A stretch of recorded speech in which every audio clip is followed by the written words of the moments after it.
All-time high as liberal hatred towards the president is now spiraling out of control. Newt Gingrich, Jay Sekulow, Sarah Carter, Greg Jarrett, all here tonight, plus special counsel Robert Mueller is engaging in investigative mission creep. What I warned you about, it's now turned into a political witch hunt. It needs to be shut down. We will cover all of that in tonight's very important opening monologue. All right, liberal hatred towards President Trump and Republicans has now reached a fever pitch. It has become uglier, nastier than anything we have seen in modern political history. And now it is becoming violent. Just take a look at what happened. Remember, last week, a deranged left-wing ideologue trying to assassinate Republican lawmakers. Now, thankfully, two brave, armed Capitol Police officers were there, and they prevented this from becoming what could have been a massacre. And you know what's even more disturbing? Is that police have found a list the gunman had in his van, and it contained the names of 6 GOP congressmen. Now, 3 of those Republican lawmakers on that list will be joining us later in the program tonight. But here's the thing. This horrific assassination attempt is just one example in a much, much larger pattern of vile, disturbing, left-wing hatred that now sometimes is encouraging violence. For example, there is a performance of Shakespeare's Julius Caesar that's been going on in New York City, depicting a President Trump look-alike getting brutally murdered. That's night after night.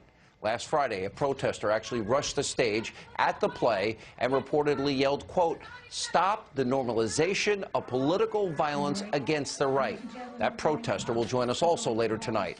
Now, in 2012, there was a theater company. They did use an Obama-like character in the same play, but can you imagine if the circumstances were the same back then as they are now? That wasn't covered a lot then. The mainstream media would be apoplectic and rushing, of course, to blame conservatives and, of course, Second Amendment supporters, and they'd be going ballistic over all of this. Now, I here on this program, I've been coming under fire from never-Trumpers who say that I'm, quote, overreacting by criticizing this play, and I don't know Shakespeare? Really? This isn't about Shakespeare. It's about glorifying, by the way, this is for Liberal Joe on MSNBC, this is glorifying violence against the President of the United States of America. Look, in 2012, if the Obama version had gotten more attention, I would have taken the same position. It was wrong then. It's wrong now. This isn't even really about freedom of speech, although I'd never called for anybody to be silenced. These liberal purveyors of hate have the right to say whatever they want, and I have a right to call them out for being beyond tasteless, vile, and disgusting.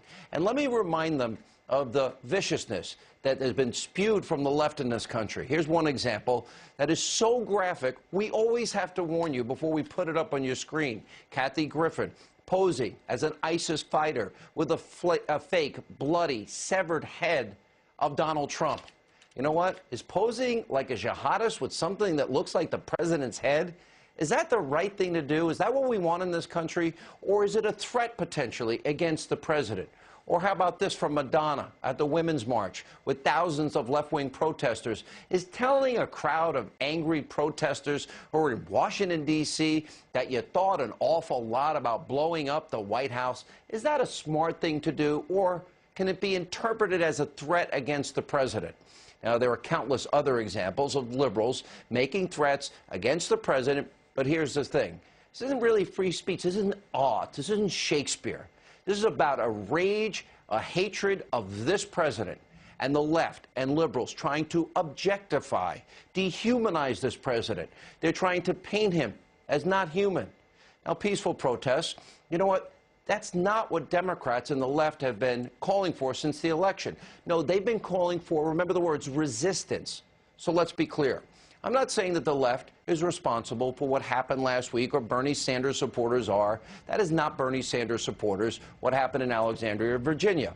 I won't say that because you have to hold people accountable when they commit acts of violence. They're responsible. But you cannot deny there is this out-of-control rage and hatred coming from the left in America today. It is a very, very dangerous game that is being played out here, and it's one the left plays, frankly, all the time. Remember back in 2008, President Obama said this about yours truly. Mr. Burgess, he can speak. Oh, put me on your staff. I might have to put Mr. Burgess on Fox News. You know, give him. I'll put Mr. Burgess up against Sean Hannity. He'll tear him up. And Obama also said, get in their face. Remember during the 2016 campaign, former Vice President, crazy Uncle Joe Biden, said this about then candidate Donald Trump. The press always asks me, don't I wish I were debating him? No, I wish we were in high school, I could take him behind the gym. That's what I wish. Yeah, if I said taking Uncle Joe behind the gym, what would happen to me? Now, we're going to have more on this topic later in the program tonight. It's so important. But also tonight, Special Counsel Robert Mueller's investigation is, in fact, now turning into a dangerous witch hunt by engaging what I've been warning about, investigation mission creep. And we've been highlighting night after night exactly what's going on here. And here are the facts. Mueller, who has massive, huge, numerous conflicts of interest with his relationship with James Comey, is now hiring an army of people to look into everything else but Trump-Russia collusion, including, for example, Jared Kushner's finances. There's also the fact that at least 3 people on Mueller's team have donated to Obama and Clinton. Does that sound fair, balanced, and partial to you? Or the fact that now they're investigating other issues like obstruction? Here's what's happening. This whole thing was supposed to be about so-called Trump-Russia collusion. But guess what? There's zero evidence. Well, none whatsoever at this point. So now Mueller is now looking into other things, finances, business dealings, obstruction, and we can expect it's only going to get bigger and more expansive day in and day out. And you can bet one thing, he's not going to stop until he finds something to justify his existence. It's what I call investigation mission creep. And speaking of the facts, if Mueller wants to investigate obstruction of justice, then he should ask his good friend James Comey, his BFF, about Loretta Lynch influencing him in the Clinton email investigation and meeting Bill Clinton on the tarmac and saying it's not an investigation, no, it's a matter. Oh, and by the way, Sarah Carter reporting, yes, she might have put the kibosh on any potential indictment. And if Mueller wants to look into his finances or any finances, then why not investigate the pay-to-play scheme that was going on at the Clinton Foundation? Remember, the Uranium One deal. There's a Russian conspiracy. Hillary Clinton, Secretary of State, signing off on giving 20% of America's uranium to Vladimir Putin and the Russians. And by the way, all the while, people involved in that deal donating millions and millions to the Clinton Foundation. And while her husband, by the way, Bill Clinton, was doubling his speaking fees in Moscow. Now, instead of creating crimes, Mueller should be investigating the ones we actually know occurred, including the felonies by Hillary Clinton. Here with reaction, author of the brand new book, by the way, a bestseller, Understanding Trump, former Speaker of the House, Fox News contributor, Newt Gingrich. You know, you said something this weekend that really is true, but should be scary to every American. People are going to be indicted over something that has nothing to do with the original investigation. Look, I absolutely believe that. If you look at, it gets worse the more I've done research over the last 3 or 4 days. The State Department, or the Justice Department, the Department of Justice, has 97% of its donations went to Hillary Clinton, 3% went to Trump. That's at the Justice Department. That was bad enough as a culture. Now it turns out that the law firm that Mueller comes from was this is almost hard to believe, 99.81% of their money went to Hillary Clinton. It was like $360,000 to a total of $678. So you have this very biased culture at the Department of Justice, which is 97% for Hillary in terms of donations.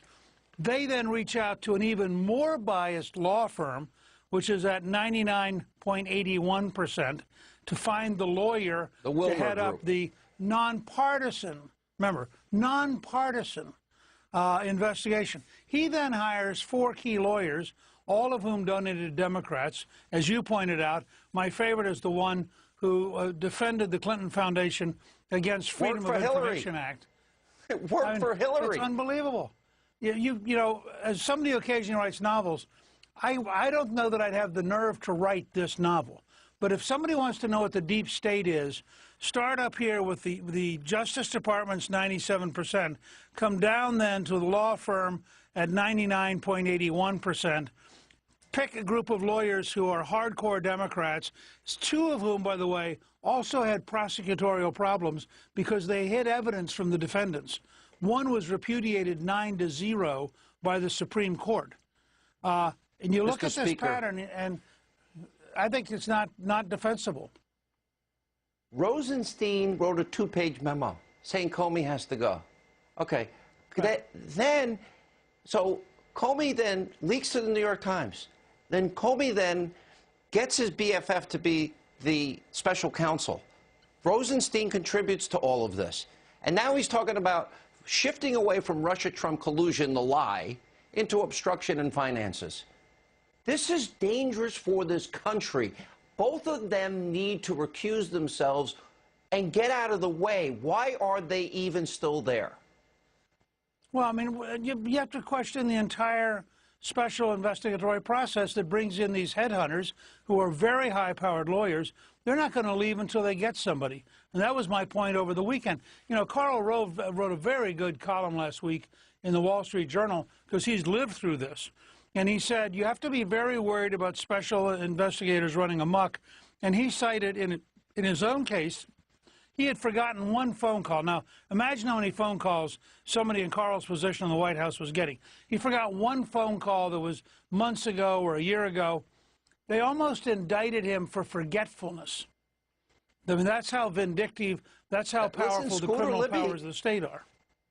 Scooter Libby had a perjury trap. By the way, I want to send our thoughts and prayers to the family of this young man, Otto, that just recently returned from North Korea. He died tonight.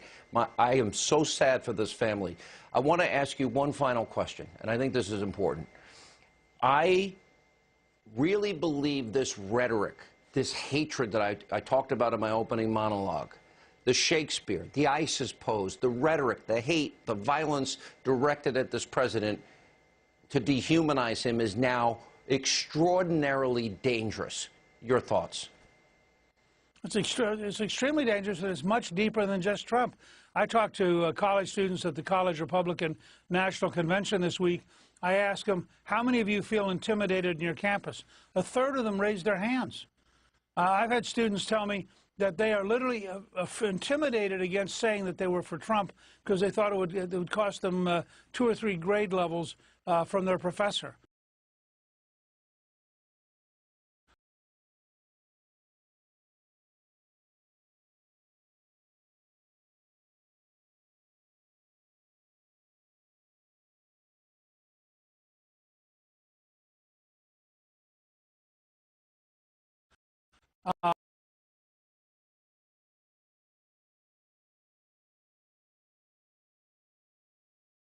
And that's what the deep state's all about.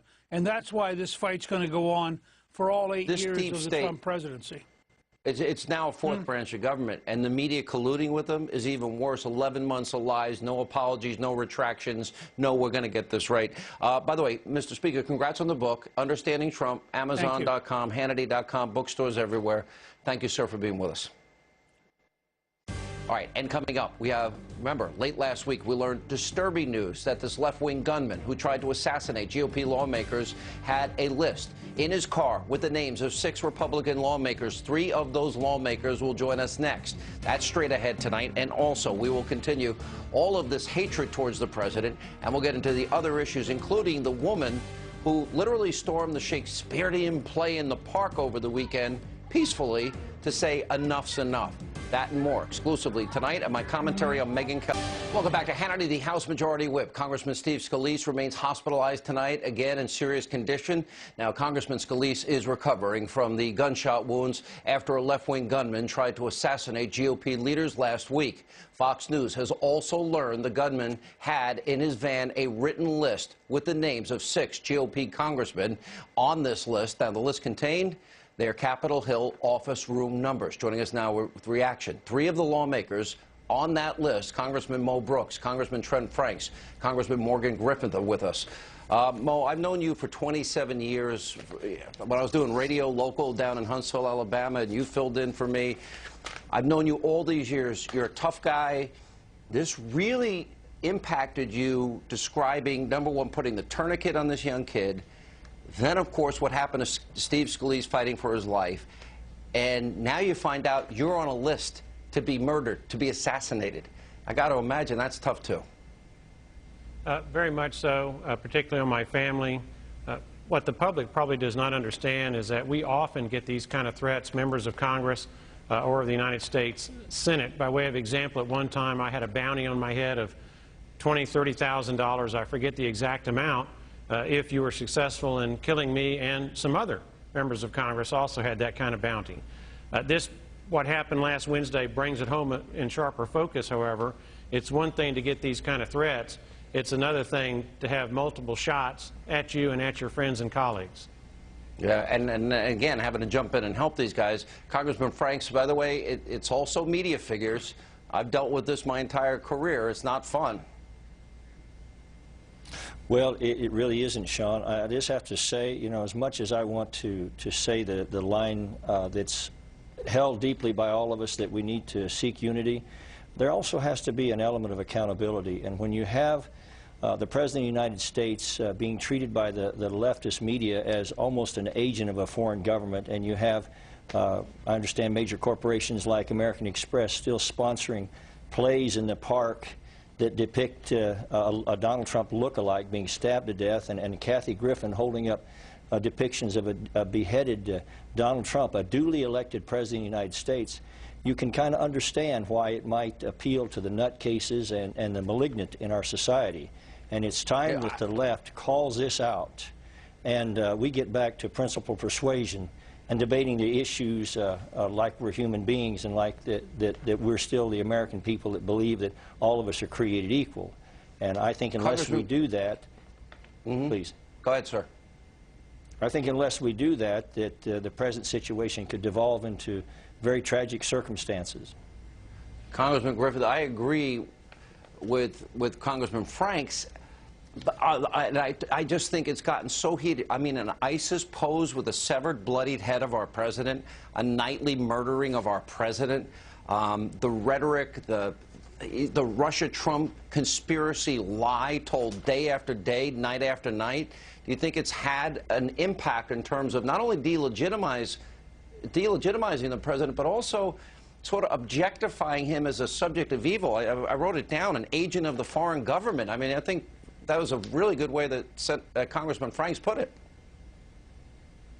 Yeah, I think Trent's right on that. I think that we all have to be careful in what we say. Everybody has to be careful because there's a heightened sense of emotion and frustration out there on the streets. A lot of it has been fed by a lot of groups on the left, but we have to be careful on the right, too, that we don't encourage folks who are our friends to go out and do something stupid. So we have to be careful, because you don't want anybody getting hurt by the violence that has already ensued and could continue if we don't see a toning down of the rhetoric by the media and others.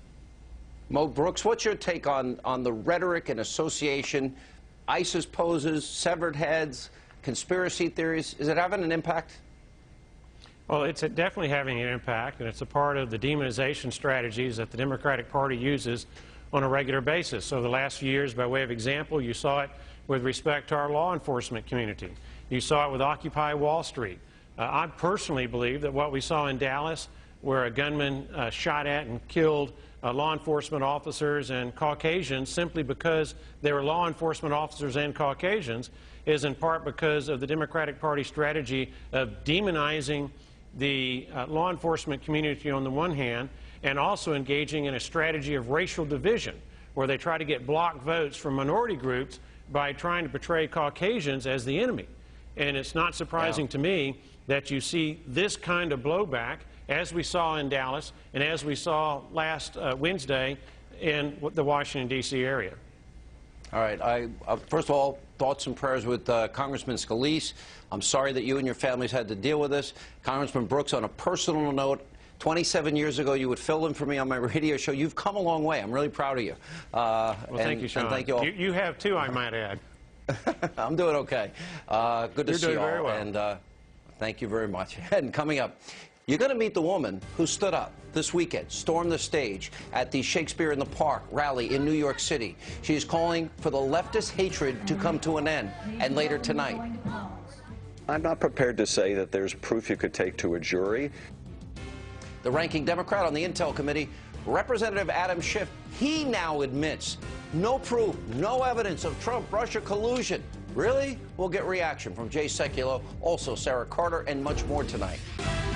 Welcome back to Hannity. So despite the vicious left-wing assassination attempt on Republican members of Congress last week, Old New York's Shakespeare in the Park continued their production of Julius Caesar, which depicts the killing of a Trump look-alike every single night. Now, the show did close last night as planned, but my next guest felt she had to do something about the depiction of violence against our president. So during Friday evening's performance, Laura Loomer stormed the stage, interrupting the performance, denouncing the depiction of violence against the right.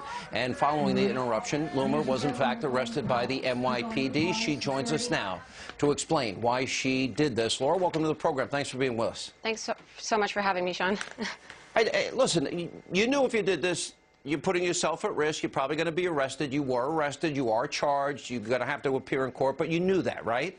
Yeah, I knew that that would be the consequence. Why was this then so important to you?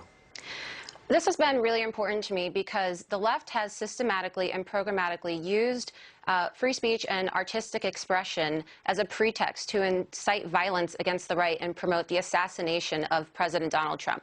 And that's really problematic. You can see the consequence of this play and just the liberal mainstream media using political violence against the right this past week when Representative Steve Scalise was shot in an assassination attempt on House Republicans. This was, of course, carried out by a liberal who watched MSNBC, was a fan of the liberal mainstream media, and who knows, maybe he was influenced by Kathy Griffin and Julius Caesar. And by the way, this was nonviolent. And, you know, it's funny because the left has been preaching since Donald Trump got elected, oh, the resistance. Oh, and Obama once said, get in their faces. And Biden once talked about taking Trump behind a schoolyard and kicking the crap out of him. Robert De Niro wanted to punch him in the face. Jim Carrey wants to use a golf club on the president. Then we've got ISIS poses and everything else. And then you have, of course, the infamous Madonna. Listen to this. Yes, I am outraged. Yes, I have thought an awful lot about blowing up the White House. You know, and Laura, I was thinking about you. I mean, wait a minute. I thought the left liked peaceful protests, and in some cases, they don't even speak out against violent protests. And Rhino Republicans, they've been critical of you, and never Trumpers are critical of you. But this was nonviolent, you expressing that you're tired every night of the president or a president look-alike getting assassinated on stage. Why would they be so critical when they support it when liberals do it? And what if it was against certain historical religious figures? What do you think the reaction would be? Yeah, look, this is assassination porn, right? So the left is taking pleasure in watching an assassination attempt on President Trump. Shakespeare once said that violent delights lead to violent ends, right? And so when you're going to delight in the assassination of our president, it's going to have a violent end. And why are the Never-Trumpers supporting me? Well, what do the Never-Trumpers have in common with the liberals? They both are unhappy with President Trump being our president. They haven't accepted it. And the only way that would be resolved is if he was eradicated or taken out. So, of course, Never-Trumpers like Ben Shapiro are going to criticize me because I'm protecting the president's life. I'm protecting our Constitution. I'm using my constitutional right of free speech and protest to protest against the bastardization of Shakespeare, really, just an attempt to continue the normalization of political violence against the right. And it's absolutely absurd. In light of what happened last week, you took a very courageous political stand. It was nonviolent. You were making a very strong point. I applaud you for what you've done, and you did it knowing what the risks are, and good for you. Thanks for being with us. Thanks so much for having me. And up next tonight on this busy breaking news night right here on Hannity. I'm not prepared to say that there's proof you could take to a jury. Now, even liberal Congressman Adam Schiff, latest Democrat, to admit there's no evidence of Trump-Russia collusion. then why is this still a story? And we'll talk about investigative creep by Robert Mueller and how dangerous this is. Jay Sekulow weighs in next. And also tonight, we'll continue that discussion. Why do we move from Russia and Trump to obstruction of justice and finances? Sarah Carter, Greg Jarrett weigh in straight ahead. Welcome back to Hannity. So Democrats, members of the Detroit media, will not stop pushing this phony Russia-Trump collusion narrative despite no evidence. As a matter of fact, evidence now to the contrary. And just yesterday, the House Intelligence Committee ranking Democrat, liberal Congressman Adam Schiff, he said this. Pay attention. The allegation, of course, is that the Russians in the hacking and dumping of documents in the election had essentially relationships with Trump campaign people and coordinated those efforts. Now, the FBI opened an investigation into that issue in July, well before Congress did. But I'm not prepared to say that there's proof you could take to a jury, but I can say that there is enough that we ought to be investigating. Indeed, it would be negligent for us not to investigate. Here now with reaction, President Trump's attorney. Also, he is the chief counsel for the American Center for Law and Justice, Jay Sekulow. Jay, I want to specifically get into this because this has now become like Russia-Trump conspiracy, right, birther conspiracies, you know, sort of truthers. And it's gotten so bad, every intelligence agent, every head intelligence official, every Democratic congressman, nobody has any evidence of collusion. 11 months of a media lies. Why now are they moving on to what? Obstruction? And if that doesn't work, now we'll move on to financial issues. At what point does this investigative creep end? Why is it important? Well, look, first of all, this is, and the president said this, he's absolutely correct. This is a witch hunt. It's as if you have a false narrative being compounded by another false narrative, except you've got a committee of the House, a committee of the Senate, a special counsel, and everybody's looking at this. So here's what you just heard from Adam Schiff. Do we have evidence that can go to a jury? No. Well, last week it was, do we have the smoking gun from, that was from Senator Warner. And then the other senator saying we've not seen evidence of collusion. Then all the intelligence officials saying no evidence of collusion, no evidence of Russian collusion. So what is this at the end of the day? And what's really at stake here? And the Constitution's what's at stake.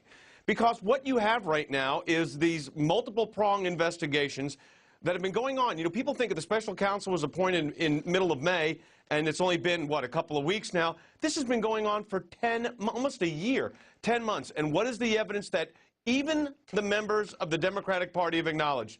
Nothing. We have seen no evidence. So at this point, when you look at it, then. Yeah. I want to stay focused on these constitutional issues here because remember Richard Armitage, Patrick Fitzgerald knew early on that Richard Armitage was the leaker, but then he stays on this for literally, 3 years, and all he comes up with is a perjury trap for Scooter Libby at the end of the day. So now if we're going to start at Russia-Trump collusion, that has been debunked. Why is the special counsel still here? How do we move to obstruction? How do we then move to finances? To me, it seems like a constitutional crisis now created. Thoughts? Well, it's a fake constitutional crisis, because if you look at the Constitution, of course, the president could not have obstructed justice in the termination of James Comey. And this goes to the point of what we've been saying. The whole basis upon which this is, by the way, all we know are leaks coming out of supposed agencies going to the Washington Post. We don't have evidence of anything, a leak or a series of leaks, and they don't even identify the agency. But what is the purported violation here? And this is where the constitutional issue arises. Here's what's really happened. So the president takes an evaluation of the conduct and activities of James Comey as the director of the FBI, comes to a conclusion based on consultation with people that he trusts in his administration, including the Attorney General and Deputy Attorney General, who recommend removal. He was already thinking about that before. They make a big deal about that. Of course presidents think about that. Look what James Comey did in the middle of the last election. So then he takes action. What's the action based on? He takes the recommendation that now the Attorney General and Deputy Attorney General have made, and he took action and removed James Comey as the FBI director. So now he's being supposedly, and again, there's no evidence of this, supposedly, if it was true what they're leaking, supposedly being investigated by the agency who told him to take the action that he ended up taking. And now they do that through the Office of the Special Counsel who reports to the Deputy Attorney General. So this is the problem with the constitutional problem is that they are creating something that is contrary to the way the Constitution is structured and the powers of the presidency. You know, so I got to run here. And then the really important thing is, now the president doesn't deal with Russia threatening to shoot down our planes, or the insanity of North Korea that we have to deal with, or ISIS that is a big problem, or getting people out of poverty, off of food stamps, and into the labor force and buying homes. Now this is 80% of the president's time, which in part is part of the agenda, which I'm going to get to next. Jay, thank you. But I call that, it's a media filibuster, but the president's doing his work. I don't, you know, this is not taking up 80% of his time. He's doing his job, but this is an unnecessary distraction. Yes, absolutely. And now it has taken on we're going to talk about the investigative creep next. Jay Sekulow, thank you. When we come back, what is this mission creep, investigation creep? If they don't have Russia-Trump collusion, why are they still there? Anyway, should Robert Mueller, Rod Rosenstein resign? I say yes. We'll check in with Sarah Carter, Greg Jarrett, and later, my take on Megyn Kelly's interview with Alex Jones, a commentary you don't